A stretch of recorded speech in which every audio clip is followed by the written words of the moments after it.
It is Friday night on the Flats in Atlanta this weekend with Georgia Tech playing its annual Gold and White spring game. We bring in Joey Weaver from the Rumble seat to help us preview the game. Joey, how you doing tonight? Doing well, Mark. Good to be back. Yeah, it's good to see you. So let's talk some Georgia Tech football. Coming off a 9-4 campaign, but without starting quarterback Matthew Jordan for the spring game. He should be set for the fall, so that could be actually a good thing because obviously there are spots to be filled behind him. And just your thoughts about, let's start with the quarterback position and who to look out for this weekend. Right. So Matthew Jordan went down about a week and a half ago with a foot injury that he was basically going to miss the rest of spring practice with. And I think there's a lot of concern about that, just given the nature of what a foot injury could entail in terms of length and, how well it heals and all this. And so it sounds like he should be back for the fall, which is welcome news, as Georgia Tech looks to replace three-year starter Justin Thomas under center. Matthew Jordan looks to be the obvious candidate to do so. And so, but with him out for the remainder of the spring, it kind of opens up the door for some extra competition being thrown in there. So with the spring game this Friday, what we're going to see is all the guys that are kind of vying to be that main backup. The primary candidate there is fellow junior Taquan Marshall. He started as a true freshman at A-back, played in several games there, got a lot of carries, a lot of reps. And then before his sophomore year, he moved to the quarterback position. He played a lot of quarterback in high school. And so it's not like just some random running back that they thought might be able to play quarterback. I mean, he's a guy that has experience passing the ball and can do all the things that they need him to do, just need to get used to the offense and everything like that. So Taquan Marshall's probably the prime candidate. He should be running the first team offense Friday night, at least from the get-go, and you might see other guys kind of cycle in throughout the game. But he's the first one I would watch out for. He's going to compare pretty closely to Justin Thomas stylistically. He's not a big guy. He does the best job operating on the perimeter out in space, everything like this. It looks like he throws the ball pretty well. It had a lot of highlights of him throwing the ball the last couple weekends and Saturday scrimmages and such. So keep an eye out for Taquan Marshall. The other two guys that you're going to see at that quarterback position are Jay Jones and Lucas Johnson. Both the guys were in the 2016 recruiting class, and then they sat out the fall last year as redshirts. So they're both going to be redshirt freshmen this fall. Jay Jones comes from Alabama. He's a really, really good athlete. He's probably the best pure athlete of the group within the quarterback group. And so he has some big play potential on the outside. He can do some things. It's more a matter of whether he can get the reads right, how well he does it passing. And then Lucas Johnson, also a redshirt freshman. He comes from San Diego, and he's probably the best passer of the whole group. And so the question then becomes, what he brings in other phases. So Taquan Marshall, very experienced and probably the quickest and the easiest adjustment from Justin Thomas. Jay Jones, probably the best pure athlete, the biggest playmaker, and Lucas Johnson, probably the best passer. So you're going to see some different things from these different quarterbacks. I would expect Taquan Marshall to run the first team at least out of the gate, and then Jay Jones and Lucas Johnson to split the second team reps. But then those guys might kind of also rotate throughout the game and run different offenses. So we should have a really good opportunity to see what we would expect to be the backup for Matthew Jordan, but in the case that he's not ready to go come this fall, we could be seeing an example of the quarterback he might be starting the year off with against Tennessee there on Labor Day. Joey Weaver from the Rumble seat talking up the Gold and White game based on graduation losses, based on early enrollees that you're excited about that may actually have an impact this fall. Any other factors you can think of?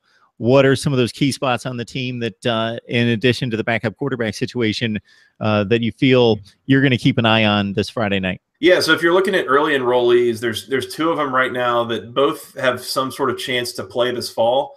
Both true freshmen being Gentry Bonds and Jalen Askew, both quarterbacks, are playing in the secondary in some capacity.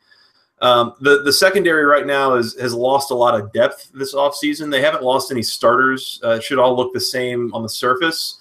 But as far as the first, second guys off the bench, especially at the cornerback spot, there's a lot of new faces you're going to see this fall. And Bonds and Askew might be two of them. They might be playing a lot of true freshmen there in depth situations. So Those guys might be showing up in the spring game. Those are the ones I would be looking out for primarily in terms of youngest players. But the other big spots to replace, one of them is at center is Kenny Cooper is probably going to be taking the reins there.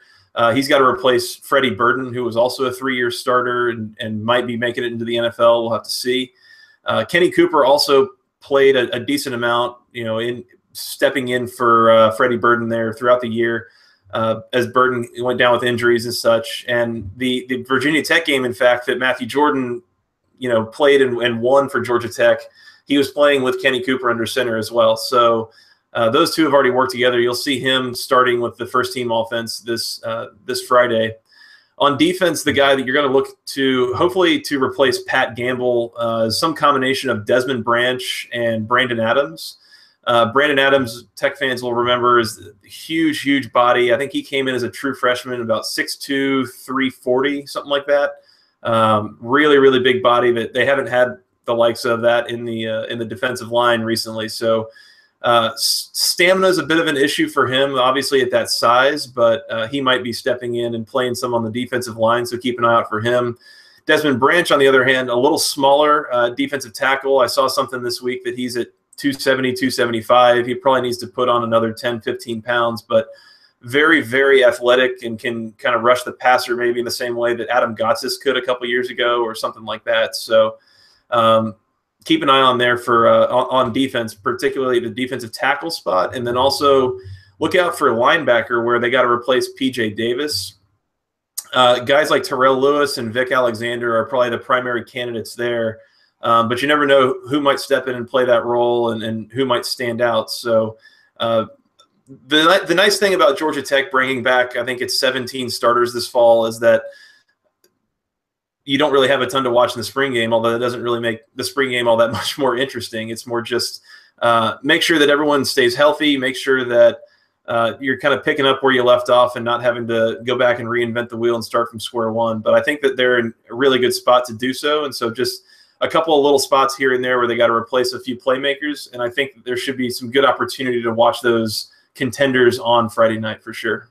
So your comment about 17 starters coming back in the fall indicates to me where you're going in answering this next question, but I'll throw it out anyway. Clemson, Florida State reload. They expect the next group of 4 and 5 stars to come in regardless of who they lose. On the other end of the spectrum, you've got Wake Forest. You've got, in recent years, Virginia, although I think that's a different situation. You've got Wake Forest. You've got Syracuse. You've got Georgia Tech somewhere in the middle, where we have definitely seen the good, and then we saw bottom out 2 years ago in 2015.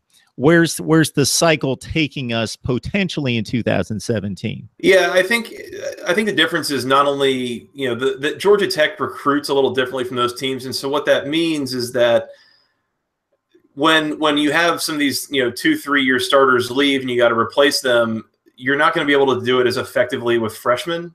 What you're hoping to do is replace them with sophomores and juniors. And I think Georgia Tech is in a much better position to do that this year. And in fact, what you're going to see is that this year sets up a very similar way to the 2014 season when they went to the Orange Bowl, where they brought back basically everybody on offense, just had to replace the quarterback, brought back almost everybody on defense. And you saw a team that was able to jump up and take advantage of a couple teams that were kind of still trying to find themselves, which is what you're going to see in the ACC Coastal this year. You've got a lot of teams trying to replace quarterbacks and playmakers and everything else, to where the division is very much up for grabs right now. And I think it's very reasonable to expect that Georgia Tech is going to put something together at quarterback to where all their existing playmakers are able to kind of keep the thing going from where it was last year. And I think you should expect Georgia Tech to be a top 2, top 3 team in the Coastal this year, at the very least, I would think. All right, for this Friday night, it's the Golden White getting it on in Atlanta. Georgia Tech football, always our source. Joey Weaver from the Rumble Seat. Joey, we appreciate the time. Always a pleasure. Thanks, Mark.